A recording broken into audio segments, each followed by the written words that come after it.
فرض کیجئے 5-7 بھائی ہیں، ان میں سے 2 بھائیوں میں جھگڑا ہو رہا ہے.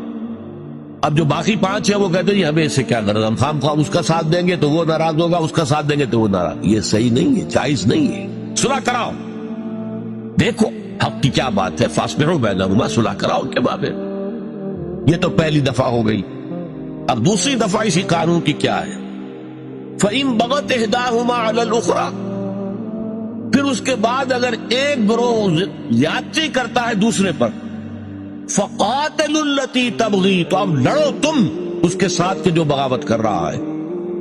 یعنی صلح کرا دی گئی، معاملات طے ہو گئے، کوئی شرائط طے ہو گئی، ایک گروہ اس کے باوجود جو ہے اڑا ہوا ہے اور اکڑا ہوا ہے، اور جو ہے وہ صلح کے سامنے جھکنے کو تیار نہیں ہے، یا صلح کرنے کے بعد پھر وہ غلط اقدام کرتا ہے.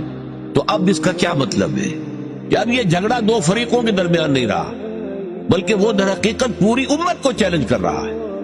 امت نے ان کے درمیان صلح کرائی تھی، اب اس صلح کی پابندی اگر نہیں کر رہا ہے تو اس کا اقدام اس دوسرے فریق کے خلاف نہیں ہے، امت کے خلاف. لہذا تمہارا کام یہ لڑو، جو فریق حق پر تھا اس کے ساتھ ہو کر اس سے لڑو، کہ جو زیادتی کر رہا ہے، جو صلح کی حدود سے تجاوز کر رہا ہے، جو صلح کے بعد بھی ظلم جو ہے اس کے اوپر اڑا ہوا ہے.